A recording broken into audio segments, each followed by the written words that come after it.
आप सबके अंदर विराजमान परमपिता परमेश्वर को मेरा प्रणाम।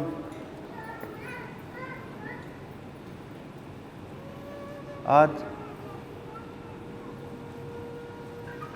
आप सब लोग बड़े तहे दिल से, मन से और शरीर के साथ भी यहाँ आए। मैं बाहर गया हुआ था विदेश में, लेकिन उसकी मर्जी थी।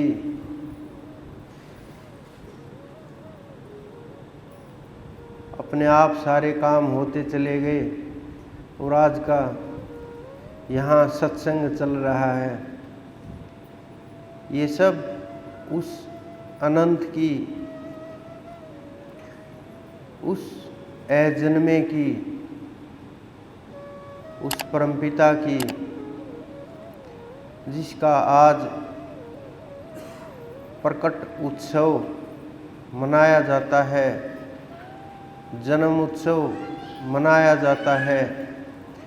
सब उनको अलग अलग नामों से पुकारते हैं, अलग अलग प्रकार से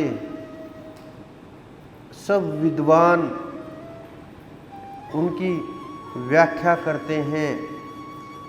बड़े बड़े ध्यानी महापुरुष उनका ध्यान करते हैं। बड़े बड़े योगी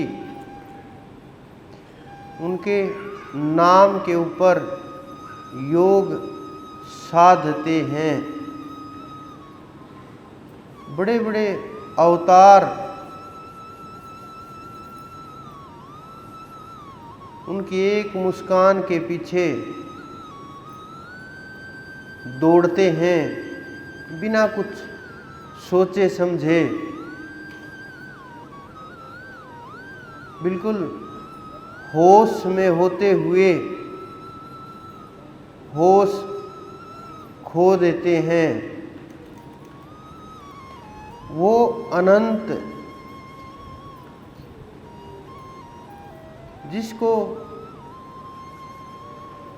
जिसका गुणगान सब शास्त्र करते हैं, सब पुराण करते हैं।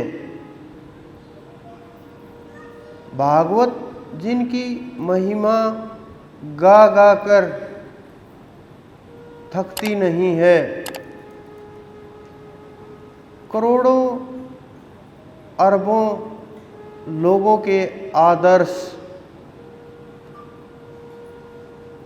अनेकों अनेक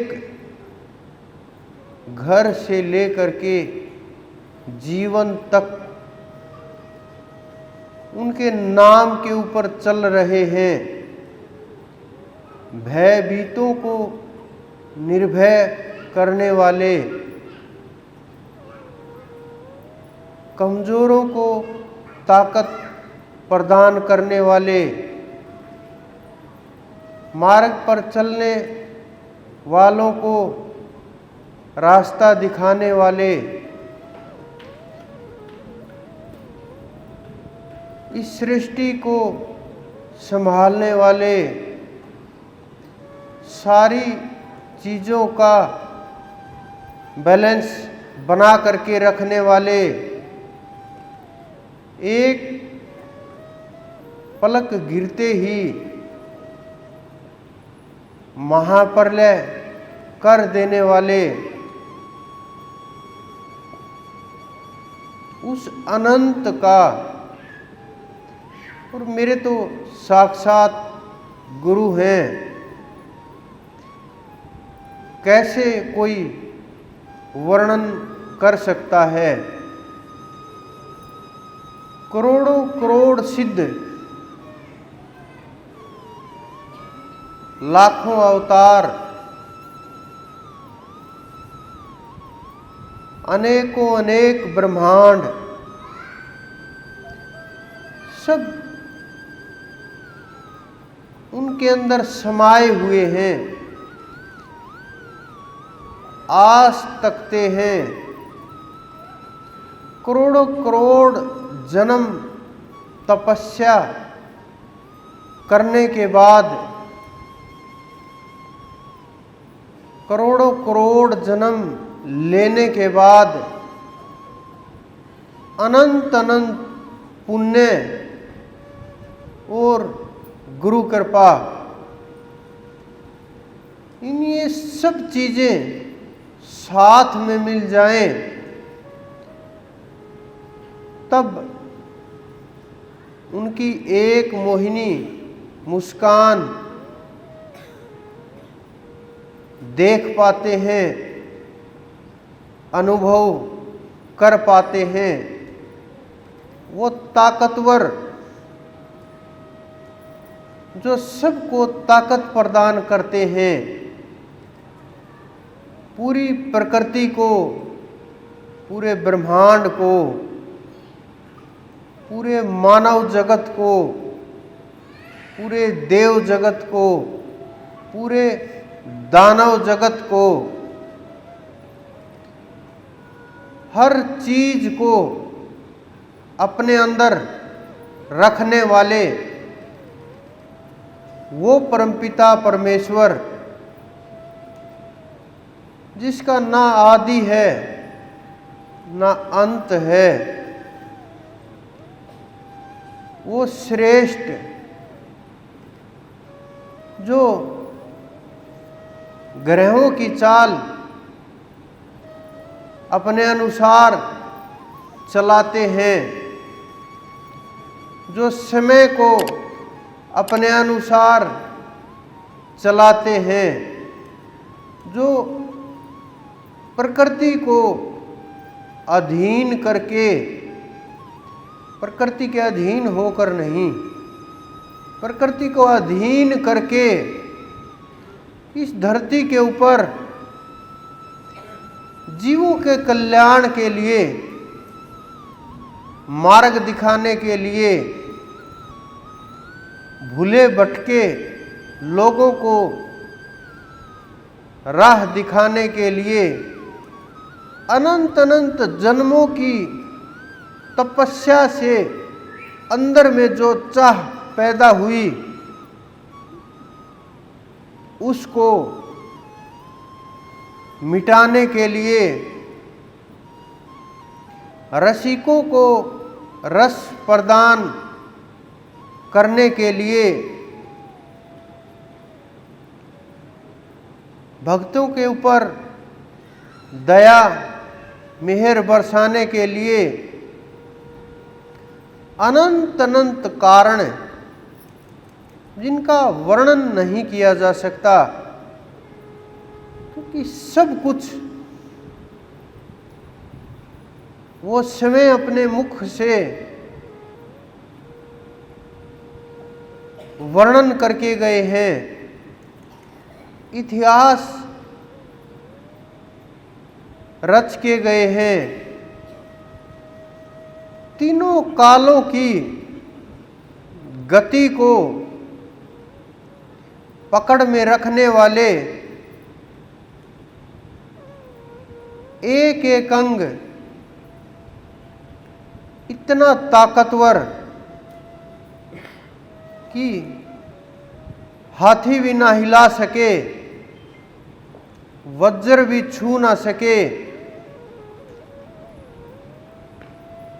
इतना ताकतवर, और वही इतना कोमल, छोटे छोटे जीवों के ऊपर इतनी कृपा करने वाले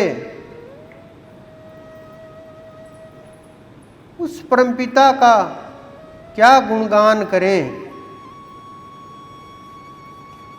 इस ब्रह्मांड के अंदर सब के सब लोग,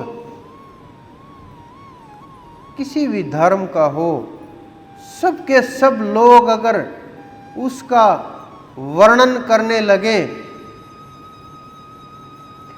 सब के सब अपने अपने मुखों से बोल बोल करके अनेकों पुस्तकें भर दें, तो भी वो अवर्णनीय सोच और समझ से परे, कल्पनाओं से आगे, मन बुद्धि चित्त अहंकार से परे,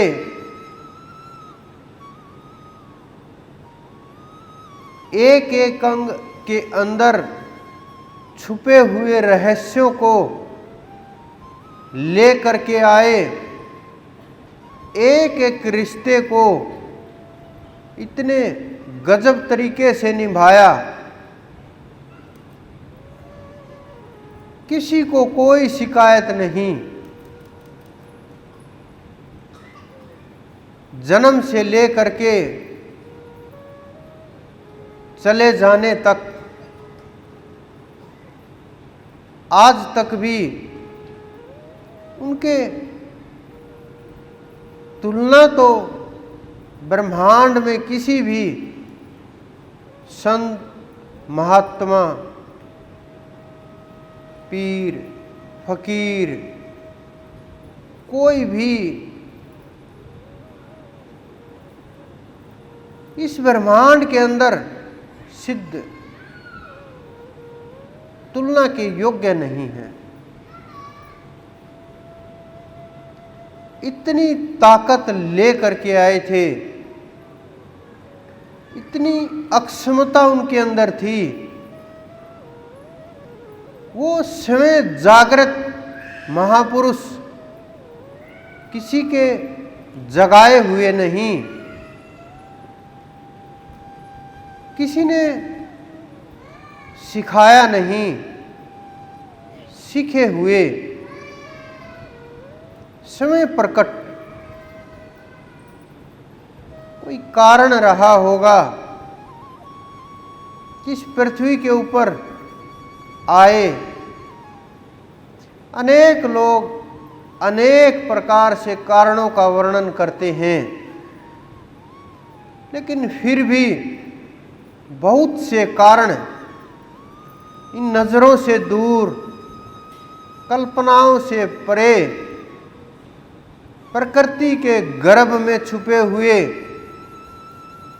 अनंत अनंत इस प्रकार के रहस्य होते हैं जो विद्वानों की नजर से परे, सिद्धों की पकड़ से दूर, कुछ विशेष आई हुई आत्माएं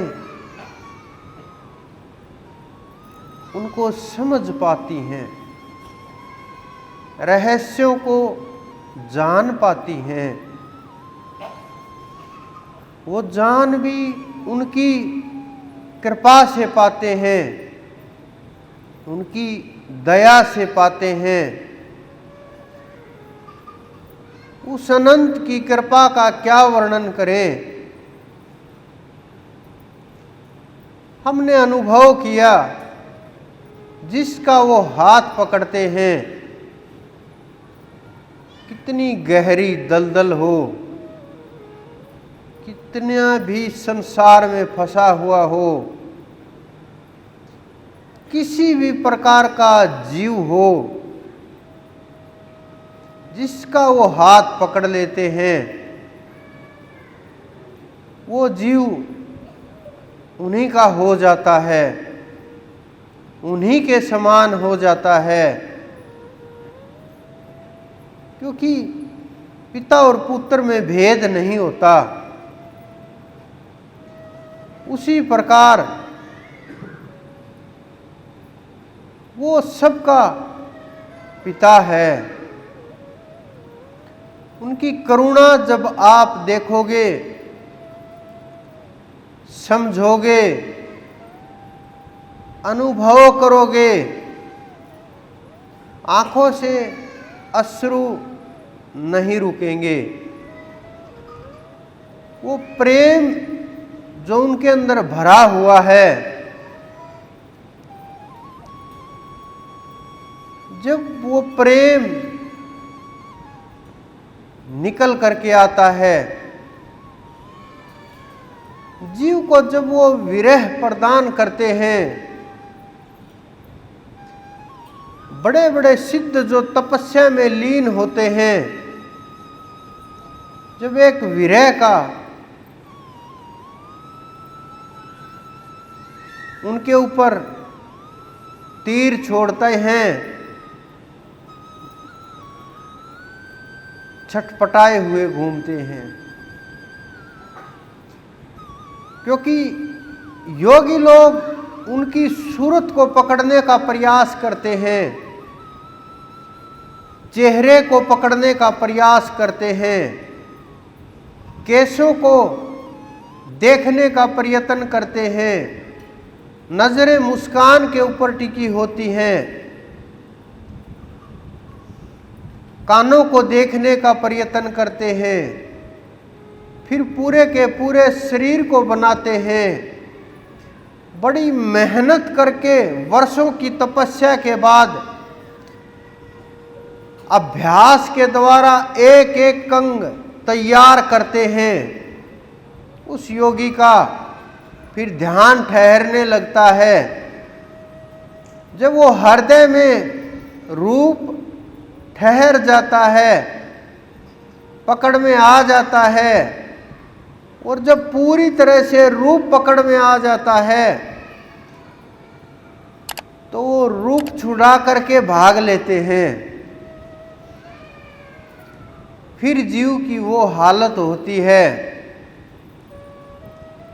जो बच्चा दूर हो जाने के बाद माँ की हालत होती है, छटपटाती है ढूंढते हुए, कहाँ गया, कैसे ढूंढ के लाएं, कैसे मिले, कैसे एक बार दिखे,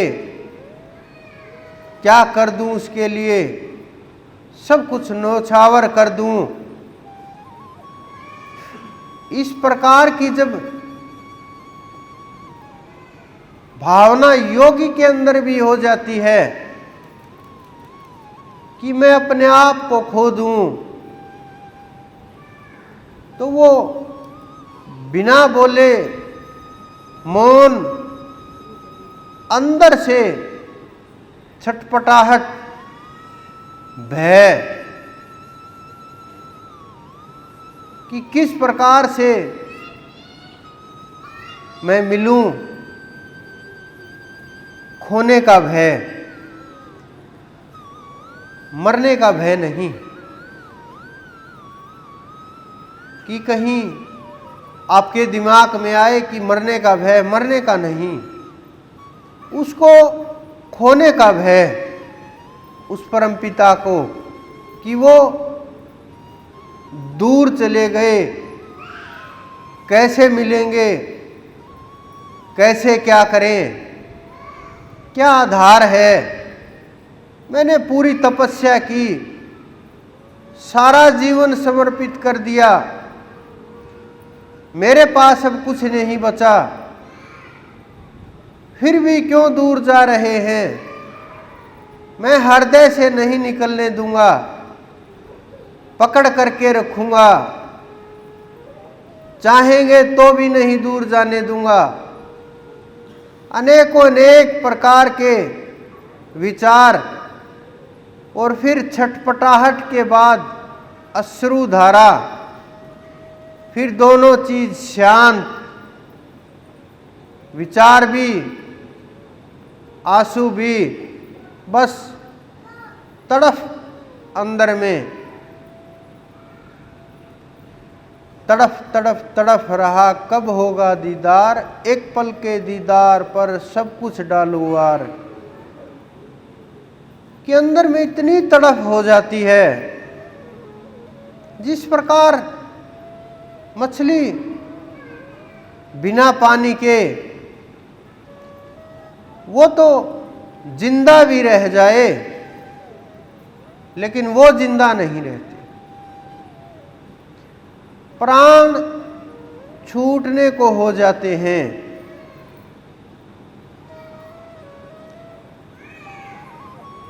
विरह अग्नि तनु तूल समीरा, विरह की अग्नि शरीर को तृण के समान घास के समान जलाने लगती है। आंसू गिरते हैं तो थोड़ा शांत हो जाती है विरह अग्नि। जिस प्रकार से आप लोग किसी बहुत ज़्यादा मानसिक दबाव में हो, दिमाग शांत ना हो, विचार शांत ना हो, कुछ दिमाग में द्वंद्व चल रहा हो, प्रभाव हो रहा हो, चारों तरफ से कोई अपना नजर ना आए, अकेलापन हो, अंदर से टूटे हुए हों, कुछ अपने पास शेष ना हो, तो आदमी छटपटाने लगता है, रोने लगता है, दुखी होने लगता है। ये दुख थोड़ा अलग किस्म का दुख है। संसारी वस्तुओं के लिए, अपनी इच्छाओं की पूर्ति के लिए, मन के अंदर जो मनोरंजन की चीजें चल रही हैं उनके लिए, लेकिन वो आत्मा के लिए है, अपने आप को पाने के लिए है। जो हृदय से वो रूप छूटता है उसको प्राप्त करने के लिए होता है। जो लोग ध्यान लगाते हैं, जिनके ऊपर उस परमपिता की दया है, वो जब रूप पकड़ते हैं और वो छूट जाता है, आंसू रोके हुए नहीं रुकते। वो अनंत जो योगियों के ध्यान से निकल जाए, उसने स्त्री और पुरुष में कोई भेद करना नहीं सिखाया, कभी भी नहीं। सबको एक समान उपदेश दिया, एक समान सबको सब कुछ सिखाया। कभी फर्क नहीं किया, सबको बराबर बांटा। अगर वो बराबर नहीं बांटते तो जो उस समय की महिलाएं थी जिनका ध्यान लगता था, जो उसके रूप में खोई रहती थी, जो उसका गुणगान करती रहती थी, जो अपना शरीर शुद्ध बुद्ध कुछ था नहीं, बस उस परमात्मा के अर्पण कर चुकी, वो नारियां जिन्होंने बड़े बड़े ज्ञानियों को उपदेश किया, ध्यान और ज्ञान सिखाया, रास्ता बताया, अहंकार भंग किया, अनेकों अनेक प्रसंग पुस्तकें भरी पड़ी हैं। उसका गुणगान और महिमा से उन्होंने जैसा जीवन जिया, ऐसा इतिहास में कोई आज तक ना हुआ है। आगे तो उसकी मर्जी। अवतार अवतार बहुत चिल्लाते हैं, लेकिन इस धरा के ऊपर इस समय कोई अवतार नहीं है। उच्च कोटि के महापुरुष हर समय धरा के ऊपर विराजमान रहते हैं। श्रेष्ठ आत्माएं, पहुंची हुई आत्माएं जगत कल्याण के लिए, मार्ग दिखाने के लिए हर समय उपस्थित रहती हैं, हर समय कार्य करती रहती हैं। लेकिन जो बोले कृष्ण हूं मैं, राम हूं मैं, शिव का रूप हूं, ये भ्रम और भटकाव पैदा करने वाली चीजें हैं। ज्ञानी हो सकते हैं, महापुरुष हो सकते हैं, संत हो सकते हैं, गुरु हो सकते हैं, पूरे ब्रह्मांड के गुरु हो सकते हैं। तत्व एक हो सकता है अंदर से कि एक ही तत्व है दोनों का, कि कुएं और घड़े में कोई अंतर ना हो, मिट्टी और कुंभ में कोई अंतर ना हो।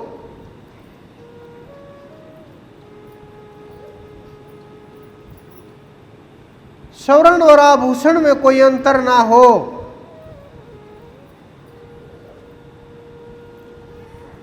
लोहे की चट्टान और लोहे के यंत्रों में कोई अंतर ना हो।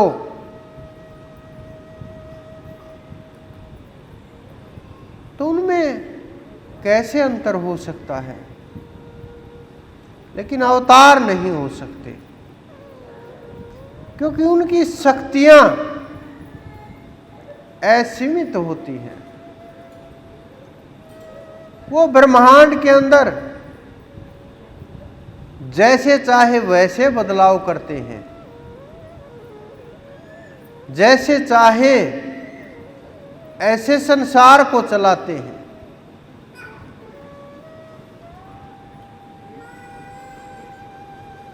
और वो अनंत, उसकी भी डोर उस पूर्ण पुरुष जो ना अवतार लेता है, ना आता है, ना जाता है, ना सोता है, ना जागता है, न खाता है, न पीता है, ना जवान है, ना बूढ़ा है।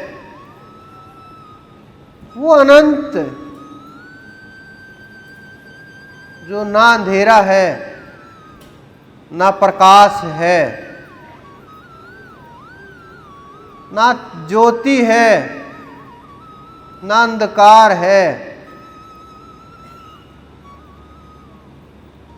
ना तेजोमय है,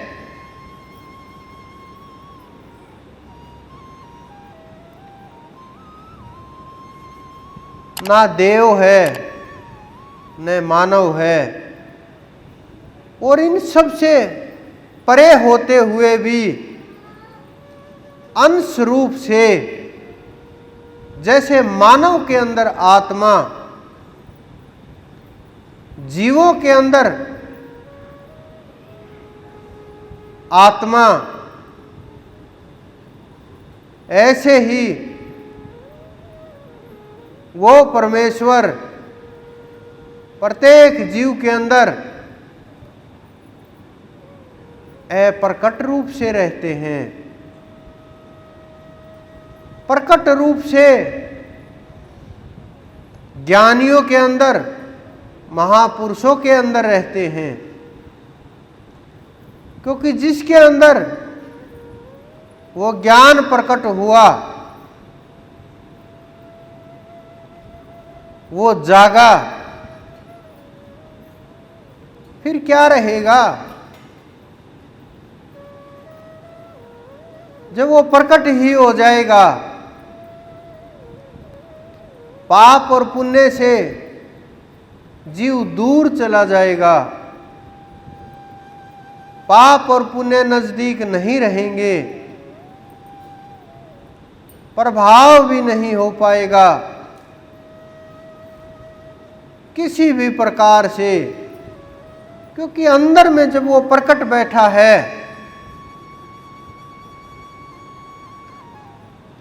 फिर कोई फर्क नहीं पड़ने वाला। चाहे हाथ पैर मार लो, कोशिश कर लो, सोच लो, विचार लो, चाहे कुछ भी कर लो, अगर एक बार वो तत्व प्रकट हुआ तो जीवन मुक्त हो। ब्रह्मांड में किसी की ताकत नहीं उस आत्मा को रोक दे, उस आत्मा को वापस लौटा दे। काल, महाकाल, देव, दनुज, नाग, किन्नर, लोक लोकांतर, किसी की ताकत नहीं। कि आपने सुना होगा ना, कुछ लोग यात्रा करके वापस लौट आते हैं, वो अपना अनुभव बताते हैं। एक बड़ी सी सफ़ेद दाढ़ी वाला हाथ पकड़ के लेकर के गया और उसने बताया कि अभी तो इसका नंबर ही नहीं आया, क्यों उठा लाए इसको, फिर वापस भेज देते हैं। वो आ करके बताता है, घर वाले देखते हैं मर गया था, 4 घंटे बाद दोबारा जिंदा हो गया। फिर वो बताते हैं ऐसे ऐसे कोई दिखा था, बाबा जी की तरह से नजर आया और ये बातें हुई और मैं वापस लौट आया।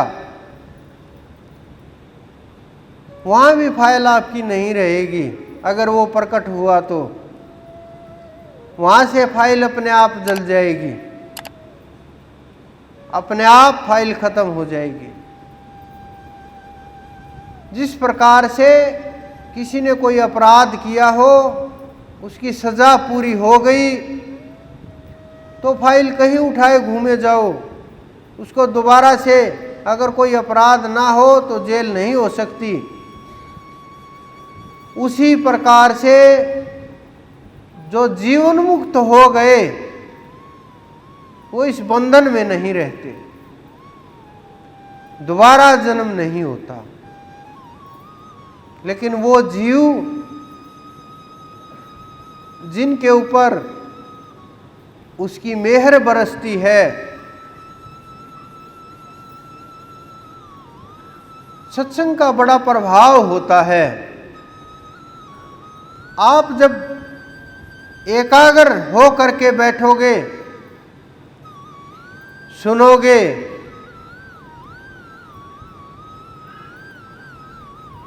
गुणने लगोगे और शब्दों को चुनने लगोगे,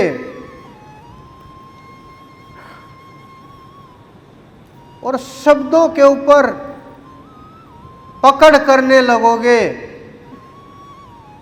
और शब्द टकराने लगेंगे बुद्धि से, तो विचार कटने शुरू हो जाएंगे, ध्यान ठहरने लगेगा, गुरु का शब्द भी पकड़ में आने लगेगा। कहाँ चढ़ के बोल रहे हैं, कैसे बोल रहे हैं, क्यों इस शब्द का प्रयोग किया, कहाँ से उठा करके लेके आए, कैसे समझूं मैं इस शब्द को। ऐसे एक एक शब्द ले करके जब आप ध्यान में बैठोगे तो उस शब्द का रहस्य खुलने लगेगा। पकड़ होने लगेगी शब्द के ऊपर, दिमाग शांत होने लगेगा। चीजें जो फैली हुई थी, उपयुक्त चीजें जिन्हें मान बैठे थे, वो अनुपयुक्त चीजें समझ आ जाएंगी कि सही वस्तु क्या है, सही मार्ग क्या है, सही से कैसे चलना है, सही से कैसे कदम बढ़ाना है, कैसे ध्यान एकाग्र हो जाए, कैसे मन काबू में आ जाए। ये सब अनुभव सत्संग में प्राप्त जो शब्द हैं, उनको पकड़ करके ध्यान में उतरोगे,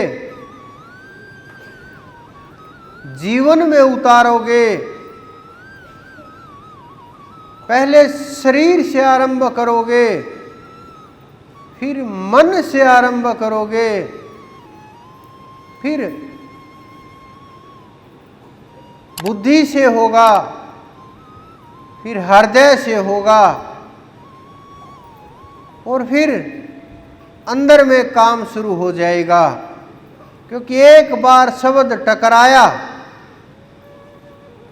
ये ऐसे समझो जैसे दरवाजे को हथौड़ा ले करके तोड़ते हैं। वो कितनी देर ठहरेगा, कितनी चोट सह पाएगा। तो वो शब्द जो नाम है, वो उस बंद द्वार को तोड़ देगा, मार्ग आपका खोल देगा, रास्ते सरल हो जाएंगे। चीजें जो फैल गई थी साधारणतः रास्ते के ऊपर आ जाएंगी, मन पकड़ में आ जाएगा। जितनी आप सेवा बाहर के कृष्ण की करते हैं, उतनी मानसिक सेवा करें, ध्यान में सेवा करें, बैठ के सेवा करें, हजारों गुना ज्यादा फल प्राप्त होगा।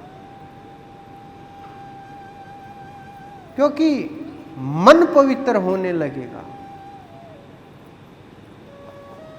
कैसे वो अवतार धरती के ऊपर आए,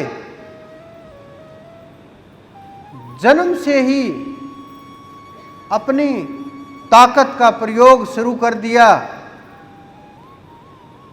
किसी से परमिशन नहीं मांगी, मैं ये काम करूं ना करूं, ये होना चाहिए ना होना चाहिए, कभी नहीं। जो सही था उस समय के लिए, जो चीजें अनुकूल थी, जो चीजें उपयुक्त थी समय के अनुसार, आज अगर हम वही काम करेंगे उसकी तरह से, तो आप समझ सकते हो क्या हालत होगी जीव की। कौन समझ सकेगा। इतिहास उठा करके देखो, उन्होंने जितने भी काम किए, भोजन से लेकर के, विवाह से लेकर के, राज और युद्ध तक, संतान उत्पत्ति देख लीजिए, और परिवार का जो उन्होंने जाते समय सब कुछ समेट करके ले गए, वो भी आप समझिए कि कोई अपने बच्चों को कैसे ऐसे समेट करके ले जाता है। उन्होंने फैलाया कुटुंब, फिर सारा समेटा, इकट्ठा किया और निकल लिए। जो पीछे बचे वो बस कुछ ही शेष जीव थे जो रह गए थे, वरना लगभग सबको समेट करके किसी भी माध्यम से, किसी भी कारण से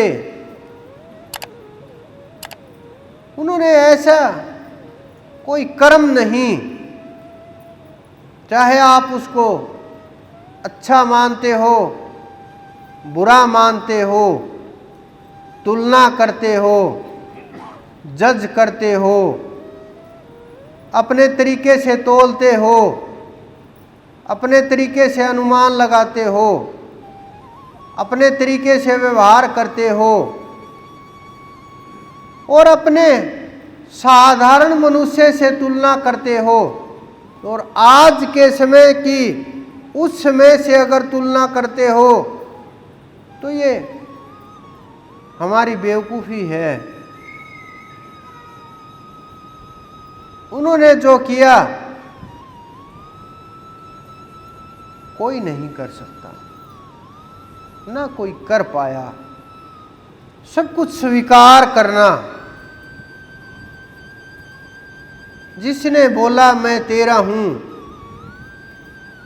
देखा नहीं मुड़ करके, स्त्री हो, पुरुष हो, बच्चा हो, बूढ़ा हो, कुब्जा हो, द्रौपदी हो, अर्जुन हो, भीष्म हो, किस किस के नाम गिनाए। ये तो कुछ योद्धा हैं। वो योद्धा जो जन्म जन्मांतर से युद्ध कर रहे, अपने अंदर में बहुतों के उनसे मिल करके अंदर के युद्ध समाप्त हो गए, बीज खत्म हो गए, समर्पण हो गया, अपना कुछ शेष रहा नहीं। अनंत अनंत जन्मों की वो तपस्या जिनसे उनका सानिध्य प्राप्त हुआ, उनको साक्षात अनुभव कर पाए। साथ खेलने वाले, साथ भोजन करने वाले, साथ युद्ध करने वाले, साथ गैया चराने वाले, साथ माटी खाने वाले, साथ नाचने वाले, साथ माखन चुराने वाले,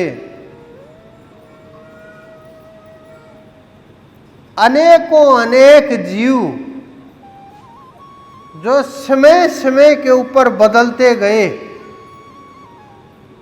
उन्होंने कितनी तपस्या की होगी उस कुछ पल के साथ के लिए, कुछ पल के कर्म उनके साथ जोड़ने के लिए कि उस अनंत के साथ मेरा कर्म जुड़ जाए।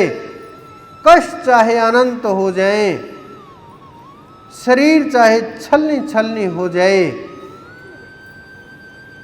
जीवन और मृत्यु चाहे रोज होती रहे, लेकिन कुछ पल का साथ मिल जाए। कैसी वो तपस्या कि और कुछ भी ना चाहिए, तेरे से तू ही चाहिए। इस प्रकार का संकल्प करके योगीजन अनंत जन्म से तपस्या करते हैं। तपस्या की, शरीर छूटा, फिर योगियों के घर जन्म लिया, फिर तपस्या की, फिर शरीर छूटा, फिर जन्म हुआ योगियों के घर, और इतने पात्र बन गए किस उस अनंत के साथ अपना कर्म जोड़ लिया। मन तो जुड़ा हुआ ही था, शरीर भी जोड़ लिया, तन भी जोड़ लिया, कर्म के सहभागी हुए। जिस प्रकार से सहपाठी होते हैं, साथ पढ़ने वाले, जिस प्रकार से साथ खेलने वाले, गेम करने वाले होते हैं, जिस प्रकार से परिवार वाले होते हैं, जिस प्रकार से नौकरी करने वाले होते हैं साथ, जिस प्रकार से कई लोग मैंने देखा लंबे समय 10-20 वर्ष आना जाना ट्रेन या बस से हो, उसमें इतनी जान पहचान हो जाती है, अंदर गए पता है वो आए हुए होंगे, जाके उनसे मिलना है, बैठे मिलेंगे, अपनी सीट घेरे हुए मिलेंगे, जा कर के उनके पास बैठना है, ताश खेलना है, बात करनी है, इधर उधर की बातें करनी है। कोई भी कहीं भी कर्म जुड़ता है, साथी बन जाते हैं। उसी प्रकार उन ऋषि मुनियों के कर्म उस परमात्मा के साथ जुड़ गए। वो आत्माओं में परम है, वो हमारे से श्रेष्ठ हैं,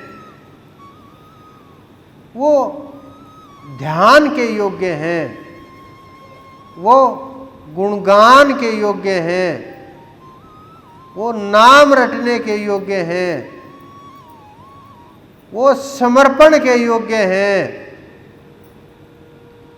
वो पूजा के योग्य हैं, वो प्रातः स्मरणीय नहीं, हर समय स्मरण के योग्य हैं।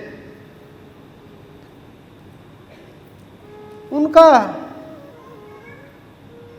एक एक शब्द जीव की नौका को किनारे लगा देता है। जैसे समुद्र के अंदर नौका हिल रही हो, खोई हो, किनारे ना लगे, नाविक चापू चलाते हैं और उनके सहारे धीरे धीरे नौका को लहरों से बचाते हुए किनारे लगा देते हैं। उसी प्रकार उनका नाम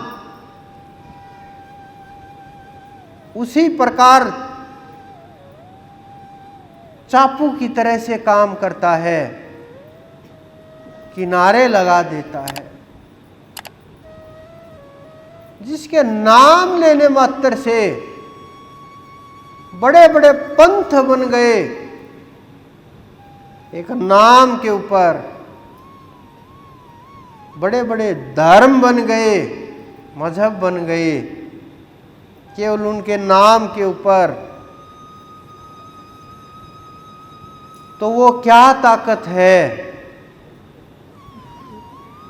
जिसका वर्णन हो रहा है, जिसे सुनने के लिए, जिसे पाने की चाह से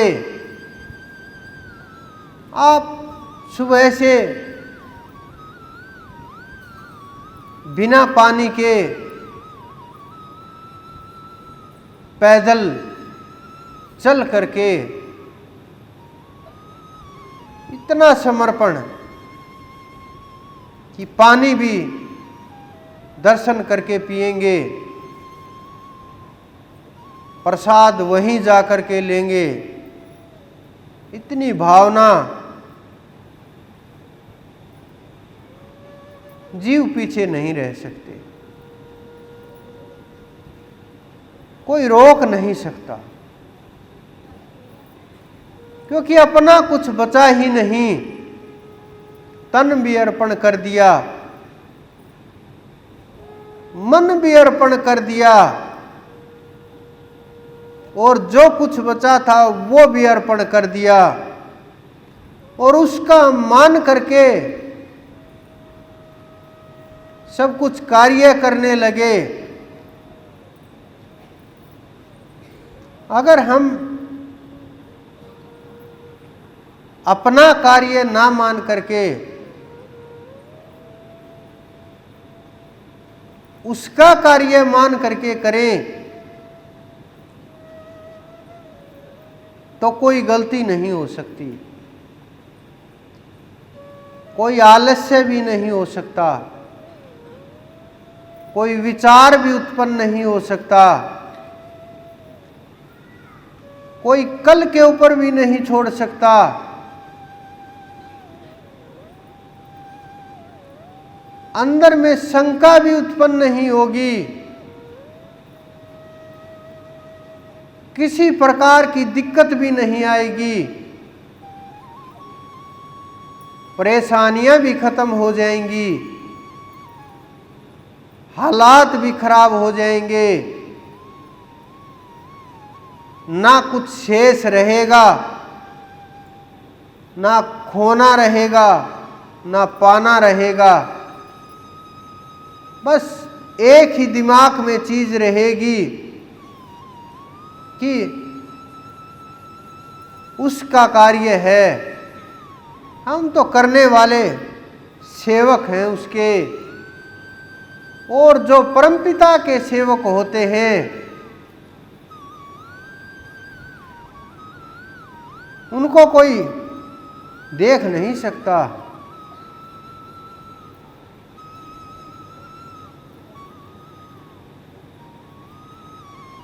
अगर इस बात में शंका हो तो आप दुर्वासा जी को पढ़ लीजिए, क्या हालत की थी। अपने सेवक को जो उसको स्वीकार हो गया और वो निर्मल करने के लिए, कर्म काटने के लिए, रास्ता खोलने के लिए, चढ़ाई करवाने के लिए, पूर्णता के लिए, जन्म जन्मांतर के कर्म मिटाने के लिए, अगला जन्म समाप्त करने के लिए,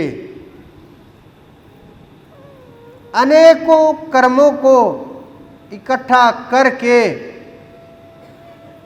थोड़ा सा कष्ट दे करके निकाल दे।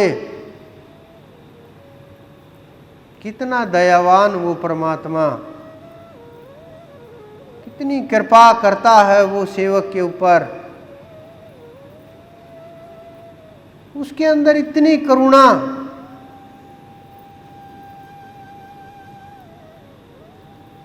क्या कल्पना करूं मैं। उसका जब नाम उठता है, जब कल्पनाओं की बारी आती है, शब्द समाप्त हो जाते हैं, अंदर में ठहराव हो जाता है, मन बुद्धि चित्त उसी की ओर उड़ने लगता है और शब्द समाप्त होने लगते हैं। ध्यान लग करके चढ़ाई वहीं तक टकराती है, सूरत चढ़ जाती है अपनी मंजिल के ऊपर। मैंने उसको अनुभव किया।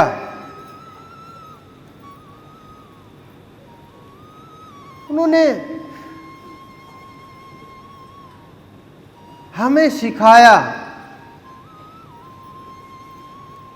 जैसे आप लोग अपने बच्चों को हर चीज सिखाते हो, प्रत्येक चीज, उन्होंने मुझे सब सिखाया, और जो बचा हुआ है वो सिखा रहा है। हम सीखते रहते हैं, आज भी सीख रहे हैं और सीखना कभी बंद नहीं करेंगे, सीखते रहेंगे, आखिरी सांस तक सीखते रहेंगे, जब तक सांस चल रही है। उन्होंने अनुभव कराया, गुरु क्या तत्व है। ये तत्व तभी समझ में आता है जब आप वहां तक पहुंच जाओगे, आप बन जाओगे, उसी का रूप हो जाओगे। कितनी ताकत है उसके अंदर। मेरे जैसे मूर्ख को भी, जो कुछ भी ना जानता हो, कुछ भी ना मानते हो, किसी को कुछ ना समझते हो, और ऐसे जब हमारे जैसे के ऊपर कृपा कर सकते हैं, आप तो हमारे से बहुत ज़्यादा उत्तम समझता हूं मैं, क्योंकि आपके अंदर वो परमात्मा विराजमान है। उन्होंने मुझे सिखाया कि प्रत्येक जीव के अंदर वो आत्मा अंदर में स्थित है। उन्होंने अनुभव कराया, ऐसी कोई जगह नहीं जिसका लोग संत महात्मा वर्णन करते हैं, परात्पर से परे बोल करके, उससे और भी कई कदम आगे, जहां कदम रुक जाते हैं, ठहर जाते हैं। जिस दरबार से निकल करके आते हैं, वहां तक वो हाथ पकड़ के ले करके गए। वो कृपा निधान कैसे भूल जाएं, उनके एहसान को चुका नहीं सकते, चुकाने का विचार भी कैसे कर सकते हैं, क्योंकि आज भी हम उन्हीं के ऊपर निर्भर हैं, उन्हीं के शरण हैं। जब हमारा कुछ बचा ही नहीं, तो हमारे पास देने को क्या रह गया। जितना भी जो कुछ है, हम उन्हीं की कृपा, उन्हीं का दिया हुआ, उन्हीं का सब कुछ, उनसे अलग कुछ भी नहीं। हम तो अज्ञानी जीव थे, ज्ञान ही नहीं था। कैसे ध्यान करते हैं ये भी नहीं पता था, परमात्मा का गुणगान कैसे करते हैं ये भी नहीं पता था, कैसे मिलेंगे वो ये भी अंदाजा नहीं था, तरीका और पद्धति क्या होती है कोई बताने वाला भी नहीं था।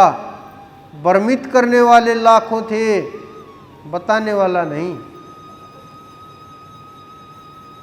भीड़ लगी थी, मेरे पास आ जाए, मेरा नाम ऊंचा उठ जाए,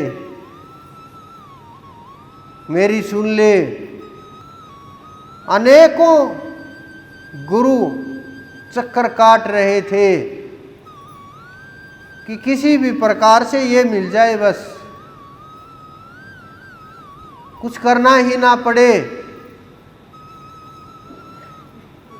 और हमारा भी नाम उठ जाए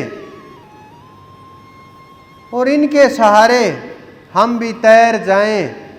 अनेकों अनेक महात्मा लोग आए, ऐसे महात्मा भी जो शरीर छोड़ करके चले गए, उन्होंने भी कृपा करने की बात कही। लेकिन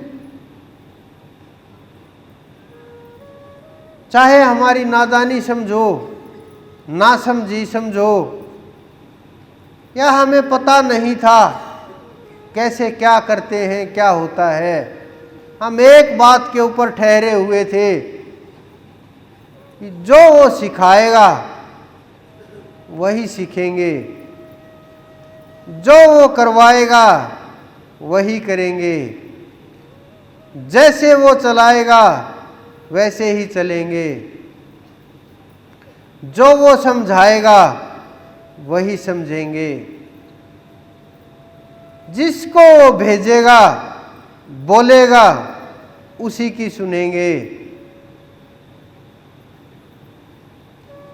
लेकिन गुरु परमात्मा को ही बनाएंगे, श्री कृष्ण को ही बनाएंगे। मुझे तो ध्यान ही नहीं था, ध्यान में बैठे हुए बड़े बड़े देव, ब्रह्मदेव से लेकर के वैकुंठपति तक,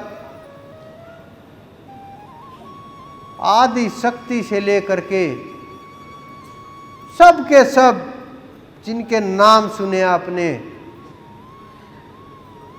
हर रोज चक्कर काटने लगते थे। मुझे अंदाजा भी नहीं था,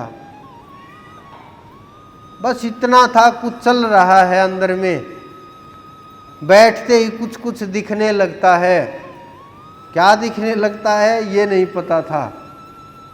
कभी कोई आ रहा है, कभी कोई जा रहा है, कभी कोई कुछ बता रहा है, कभी कोई सिखाने का प्रयास कर रहा है, अनेकों अनेक प्रकार के। लेकिन मैं एकदम से सबको हटा करके कि सब दूर नहीं चाहिए, मुझे वही चाहिए बस। मूर्ख बुद्धि समझो, हठ समझो, बचपना समझो, योग समझो, या उनसे प्रेम, या जन्म जन्मांतर से उनके से रिश्ता, कोई कारण रहा होगा। इतनी कृपा का एक चीज मिल जाती है जीवन में, चाहे कोई भी हो, या यश मिल गया, या धन मिल गया,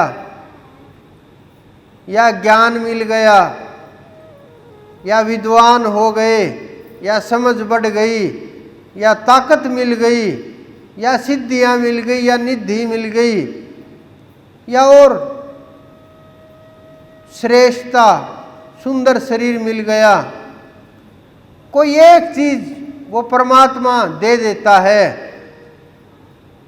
लेकिन उस अनंत ने कृपा करके पता नहीं किस प्रकार से हमारे जैसे अज्ञानी को मेरे गुरु ने कैसे उपदेश किया। कई बार तो मेरी ही समझ से बाहर हो जाता है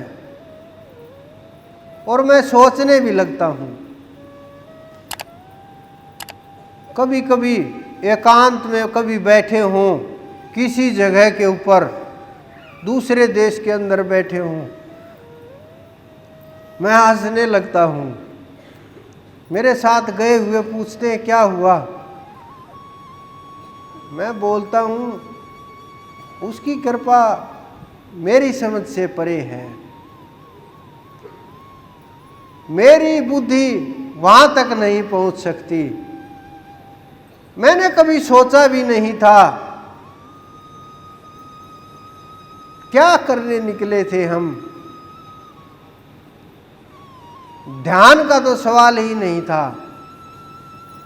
दिमाग में ही नहीं था जो ये चल रहा है। एकदम से जीवन बदला, हाथ पकड़ा, बिल्कुल जो साथी थे उस समय के आज भी हैं वो मेरे साथ। सबको पता इस बात का कि एकदम से कैसे ध्यान लगना शुरू हुआ, हाथ पकड़ा, मैं जो बोलता वही होने लगा। मैं घर आकर के बैठ करके सोचता, मैंने क्यों बोला उसको, उसके साथ ऐसा हो गया, नहीं बोलना चाहिए था। आज भी यही है, किसी भी देश में हो, कोई भी काम चल रहा हो, आदत नहीं बदलती। सीधा बोलना कि जो है वो है, सही हो गलत हो। परमात्मा ने क्यों चुना हमें? मुझे मेरे अंदर कोई योग्यता, कोई खासियत कभी नजर नहीं आई। एक तो ये होता है कि हाँ मैं योग्य था, हमने तपस्या की थी, हमने बस समर्पण किया कि होगी पिछले अनंत अनंत जन्मों में कुछ हमने तप किया होगा, ध्यान किया होगा, सानिध्य रहा होगा, साथ में रहे होंगे। अनेकों कारण हो सकते हैं, लेकिन इस जन्म में मुझे नहीं लगता, क्योंकि मैं तपस्या को देखता हूं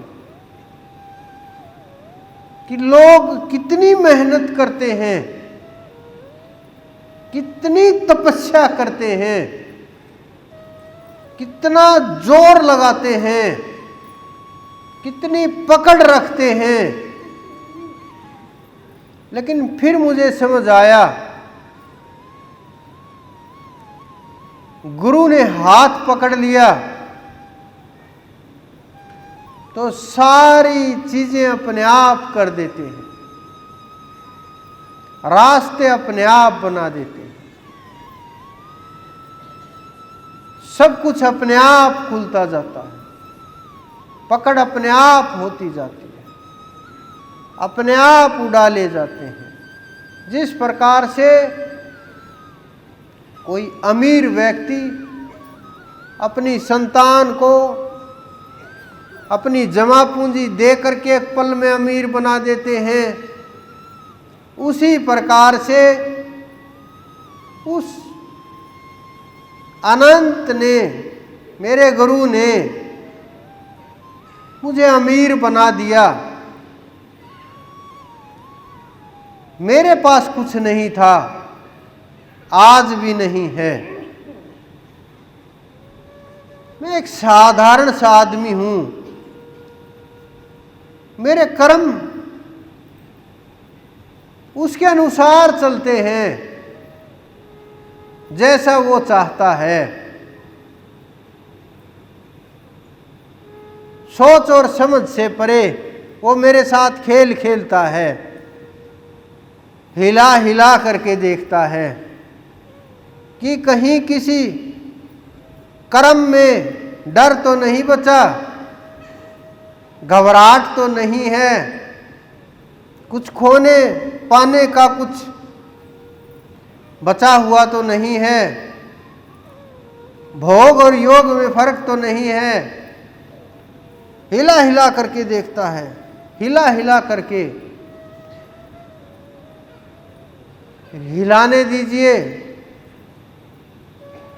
वो ही हिलाने वाला, वो ही हिलने वाला, वो ही बचाने वाला, वो ही उठाने वाला, वो ही संभालने वाला, वो अनंत। जब उसका रहस्य समझ जाओगे,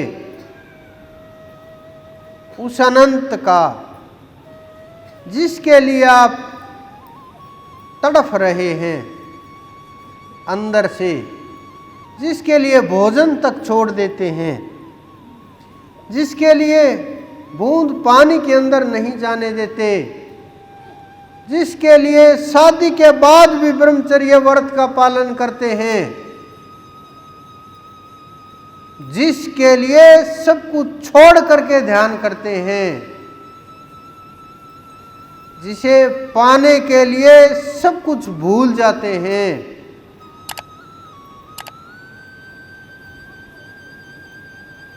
वो अनंत, वो कृपा निधान कितनी कृपा करता है जीव के ऊपर कि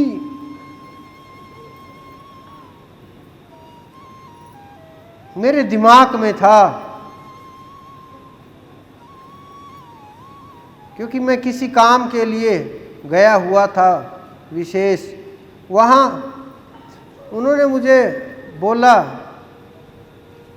कि कम से कम 15 दिन तो लगेंगे इस काम के लिए,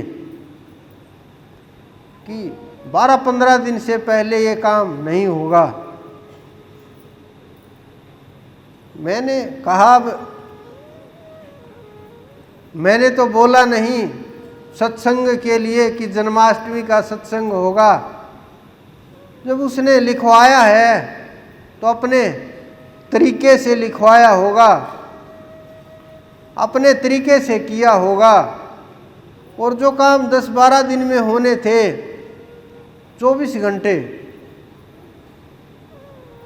ज़्यादा बोल दिए मैंने, 18-20 घंटे में वो सारे काम निपट करके, सारी पैकिंग हो करके, मैंने कहा 2 दिन तो रुकने दीजिए मुझे। मैंने कहा नहीं, अब तो फ्लाइट कर दिया, आप निकलिए। मुझे आए भी 2-3 दिन हो गए। वो अनंत कितनी कृपा करता है जीवों के ऊपर कि सत्संग मिलता रहे योग्य जीवों को। क्योंकि जो आप लोग बैठे हुए हैं, कुछ लोग रात्रि सोच करके नहीं आए कि रात्रि का समय है, कैसे जाएंगे, पूरा दिन से कुछ खाया पिया नहीं, और फिर मैंने बोल दिया था शायद मैं ना भी आ पाऊँ। तो कुछ लोगों को ये भ्रम रह गया कि नहीं आएंगे नहीं, पूर्णिमा के ऊपर ही चलेंगे अब तो, और सत्संग उसी समय होगा। तो जब गुरुजी मिलेंगे ही नहीं तो फिर क्यों जाना है। बेचारे भोले जीव उस अनंत की कृपा को समझना बड़ा मुश्किल है। कुछ लोग चाहते थे आ जाएं, घर वालों ने नहीं आने दिया। कुछ लोग, मैं आया तो देखा हमारे एक सेवादार को ज़्यादा दिक्कत हो गई थी, तो उसका डॉक्टरों ने लेटा रखा। मैं वहीं पहुंचा रात्रि के समय, एकदम से किसी को यकीन ही नहीं हुआ कि मैं ऐसे भी जा सकता हूँ क्या। वो सो रहे, मैंने कहा सोने दीजिए, मत उठाओ। मैंने कहा नहीं ऐसे नहीं हो सकता, ये हमें जीने नहीं देंगे कल अगर ना उठाया तो। मैंने कहा नहीं सोने दीजिए। उन्होंने हड़बड़ा करके उठाया। डॉक्टरों में हलचल मच गई एकदम से कि इस टाइम के ऊपर ये क्या चल रहा है। वो लोग कितने दिल से, मैं देखता हूँ कितने अंदर से भाव उनके मजबूत हैं। डॉक्टर ने बोला हिलना नहीं है, हिले तो जान चली गई। उन्होंने बोला उन्हीं के पास जा रहे हैं जो जान को देने वाले हैं, मैं नहीं रुकूंगा चाहे कुछ भी हो जाए। और वो सब कुछ छोड़ छाड़ करके आपके बीच में ही हैं। बड़े आश्चर्य की बात है। मैं सोचता हूँ फिर आप लोग बोलते हैं कि ये यहाँ क्यों, मैं क्या करूं।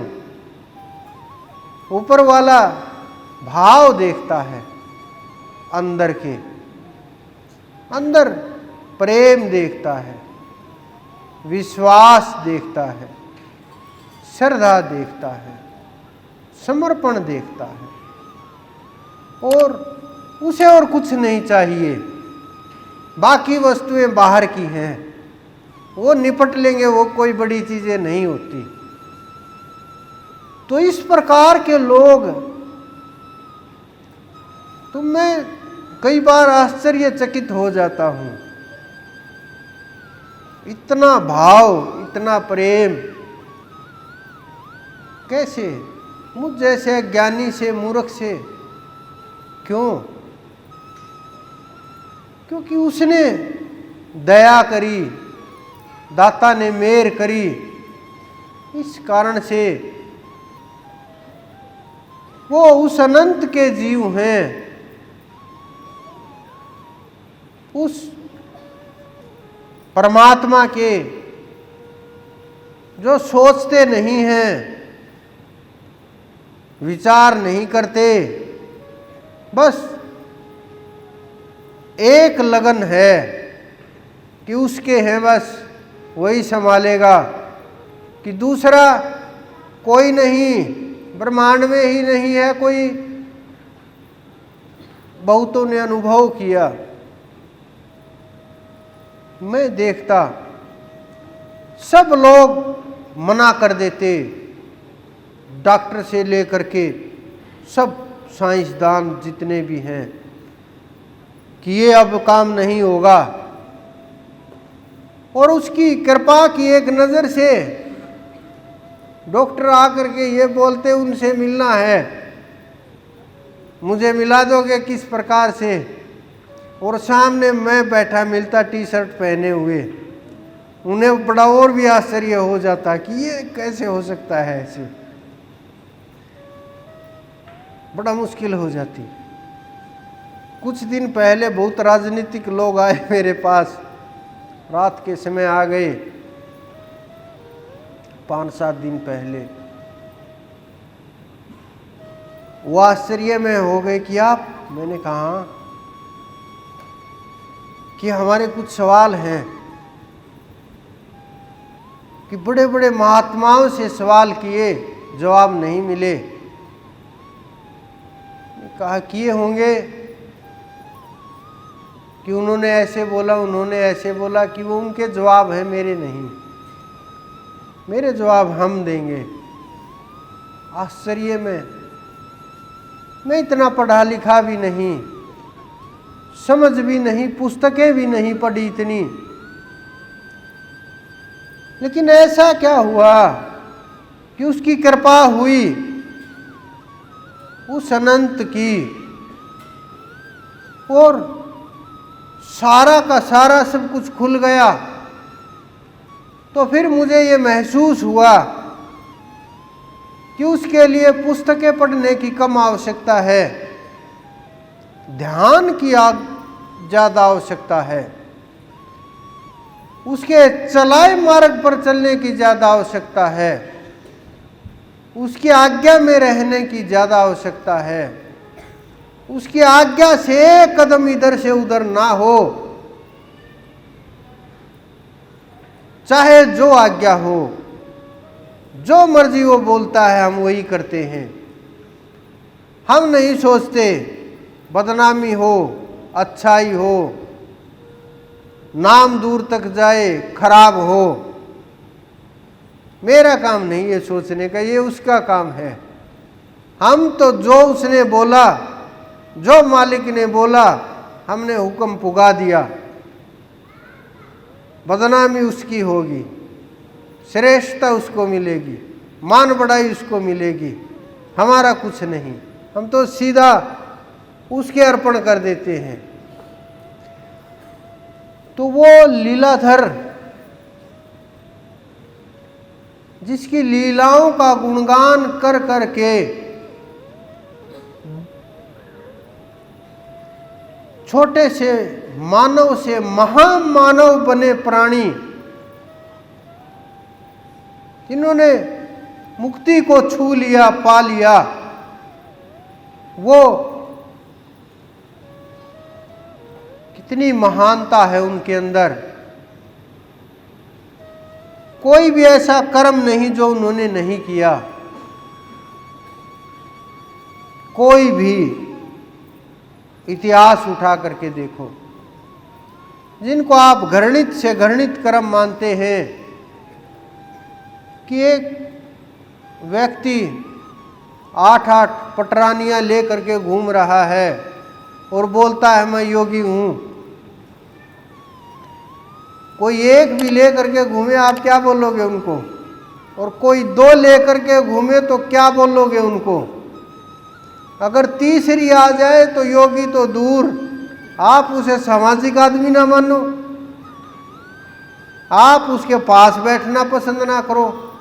घर आ जाए तो ये बोल दो भाई हमारे घर मत आया कर, बच्चे हमारे यही सीखने लग जाएंगे तेरे जैसा व्यवहार।